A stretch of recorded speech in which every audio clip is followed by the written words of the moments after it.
ఓం మహాగణాధిపతయే నమ. ఓం గురుభ్యో నమ. ఓం శ్రీమాత్రే నమ. పరమేశ్వర స్వరూపమైనటువంటి జ్యోతిష, వాస్తు మరియు ఇతర అనేకమైనటువంటి శాస్త్రములను మనకు అందించినటువంటి మహర్షులకి నమస్కారం. హయగ్రీవ హయగ్రీవ హయగ్రీవేతి యో వదేత్తస్య నిస్సరతే వాణి జనుగన్యా ప్రవాహవత్. అరుణాం కరుణాతరంగితాక్షీం ధృతపాశాంకుశపుష్పబాణచాపాం అనిమాదిభిరావృతాం మయూకైః అహమిత్యేవ విభావయే భవానీం. శ్రీమాత్రే నమః. మనం ఈరోజు చెప్పుకోబోయేటువంటి విషయం ఏంటి అంటే, చాలామంది చూడండి, లైఫ్ చాలా హ్యాపీగా సాఫీగా సాగుతూ ఉంటుంది. ఉండగా కొన్ని కారణాల వల్ల గందరగోళంగా అయిపోతుంది జీవితం మొత్తము కూడా. చక్కగా నడుస్తున్న బిజినెస్ డౌన్ఫాల్ అయిపోవడము, లేకపోతే మంచిగా ఉన్నటువంటి జాబు కోల్పోవడము, చక్కగా ఉన్న ఆరోగ్యం దెబ్బతిండము, ఇట్లాంటివి ఏర్పడుతూ ఉంటాయి. ఆస్తులన్నీ ఏదో లిటిగేషన్స్లోకి వెళ్ళిపోవడం. దీనికి కారణం ఏమిటి?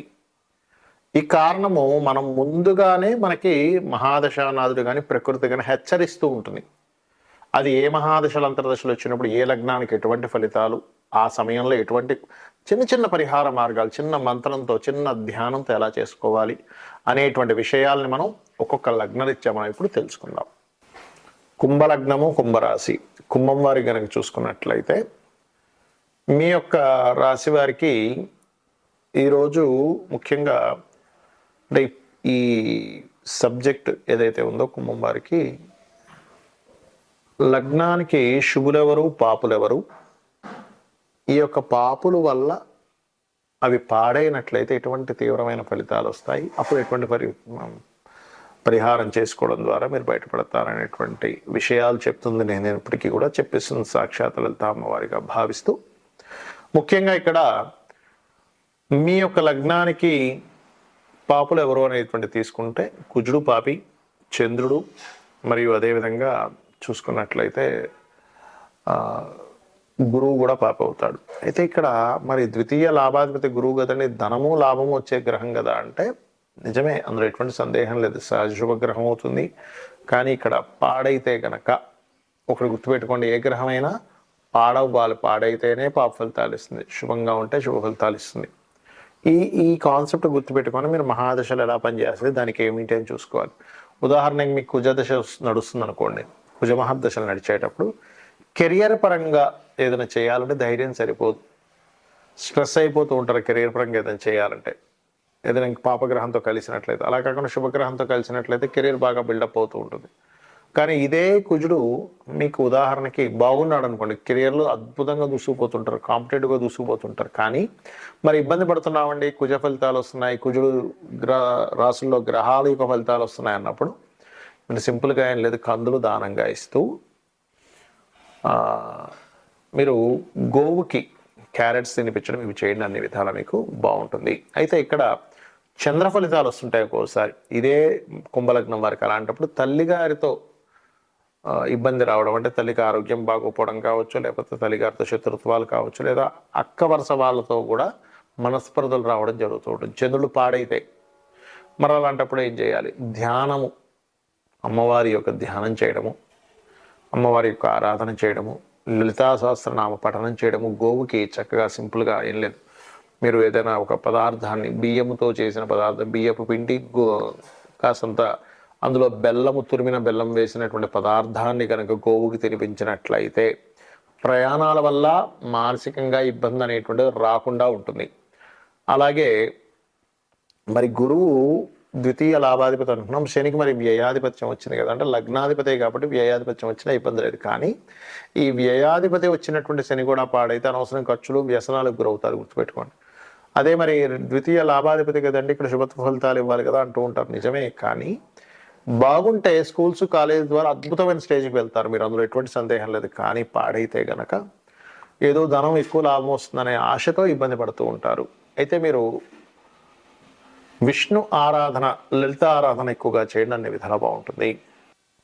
మనకు ముందుగానే ప్రకృతి ఒక్కొక్క సిమ్టమ్ని ఒక్కొక్క రూపంలో అందిస్తూ ఉంటుందండి. అదేమిటంటే, అధికారుల నుంచి ఇబ్బంది రాబోతుంది అని అనుకున్నప్పుడు, లేదా గవర్నమెంట్ నుంచి ఇబ్బంది రాబోతుంది అన్నప్పుడు మనం చిన్న విషయాల్లో అపకీర్తి వస్తూ ఉంటుంది, మనం అవమానించడం జరుగుతూ ఉంటే మనం అర్థం చేసుకోవాలి, ఓహో ఎక్కడో సూర్య భగవానుడికి సంబంధించింది ఎక్కడో నా మహాదశల్లో అంతర్దశల్లో ఇబ్బంది కలగబోతుంది అనమాట అని వెంటనే సూర్య నమస్కారాలు చేసుకోవడము, ఓం మిత్రాయ నమః అనే నామస్మరణ చేస్తూ ఉండండి. లేదా చక్కగా సూర్య భగవాను చూస్తూ భానుమండల మధ్యస్థ భైరవీ భగవాన్యే నమః అనే నామస్మరణ చేసుకుని లలితా సహస్రనామాల్లో అద్భుతమైన ఫలితాలు వస్తాయి. అలాగే మరి కొంతమందికి చంద్రుడి ద్వారా అంటే ఒక్కోసారి ప్రయాణాల వల్ల ఇబ్బంది వస్తుంది చూసారు. కొంతమందికి ప్రయాణాల వల్ల లేకపోతే చిన్న మాటకి మనసు బాధపడి ఆ మానసికమైనటువంటి ఒత్తిడిలో ఇబ్బంది పడుతూ ఉంటారు. దానికి ఏంటంటే మీకు ముందుగానే చిన్న చిన్న సిమ్టమ్స్ రూపంలో నీళ్లు కింద పడిపోవడం కానీ, లేకపోతే వాటర్ రిలేటెడ్ సంబంధించిన ప్రాబ్లమ్స్ ఎదుర్కొంటూ ఉండడం కానీ, లేకపోతే నీళ్లు తాగుతున్నప్పుడు ఒక్కోసారి పుల్లబారడం అంటారు, ఏదో బుక్కుని బయటకు వచ్చేస్తారు, అట్లాంటివి జరుగుతుందంటే ఎక్కడో చంద్రుడికి సంబంధించింది ఎక్కడో దోషం ఉంది. అది మీరు అర్థం చేసుకొని చంద్రుడికి సంబంధించిన దానం అంటే బియ్యం దానంగా ఇవ్వడం కానీ, గోవుకి చక్కగా మీరు గోధుమ పిండి బెల్లము కలిపిన పదార్థం తినిపించడం కానీ, ఓం మనస్వినియే నమః అనే నామస్మరణ చేయడం, లేదా ఓం అష్టమి చంద్ర విభ్రాజ అలికస్థల శోభితాయే నమః అనే నామస్మరణ రోజు ఒక 40 నిమిషాలు చేయండి. పెద్దగా మీరు ఏదో పెద్ద చేయాలని రూల్ లేదు. ఈ చిన్న మంత్రంతో కూడా మీరు బయటపడవచ్చు.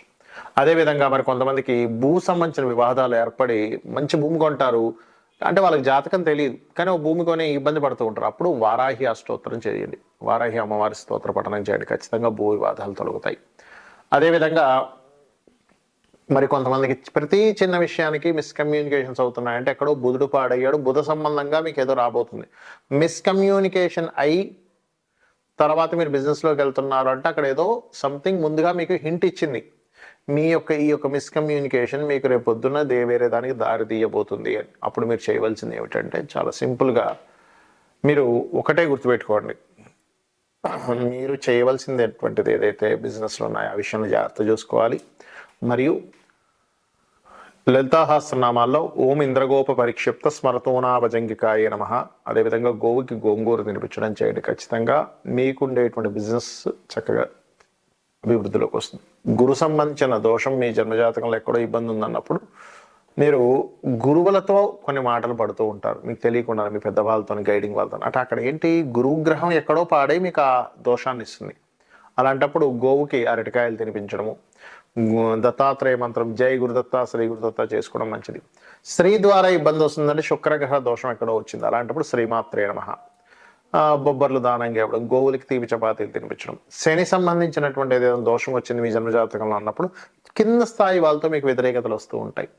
అంటే మీకు ఏదైనా పనిచేసే వాళ్ళతో అంటే అర్థం ఏమిటి, శనిగ్రహం ఎక్కడో దోషమైంది, దానికేంటి నూనె దానంగా ఇవ్వడం, నువ్వులు దానంగా ఇవ్వడం, ఓం అనాకలిత సాదృశ్య చుబక శ్రీ విరాజితాయ నమః చేసుకోవడం. రాహు అయితే దుర్గని, కేతు అయితే గణపతి ఆరాధన చేయాలి. ఈ రకంగా చేసినట్లయితే మీకు జన్మజాతకం లేకపోయినా మీరు ఎన్ని ఇబ్బందుల్లో ఉన్నా ఆ సిమ్టమ్స్ అర్థం చేసుకుంటూ మీరు ఈ రకంగా లలితా సహస్రనామాలు చేసుకున్నా, లేదా నిత్య దీపారాధన చేసుకున్నా, నిత్య దేవతారాధన చేసుకున్నా మీకు ఎటువంటి ఇబ్బంది ఉండదు. గ్రహస్థితి ఎలా ఉన్నా సరే అమ్మవారు మిమ్మల్ని కాపాడుతుంది, కాపాడాలని మనస్ఫూర్తిగా కోరుకుంటూ శ్రీమాత్రే నమః.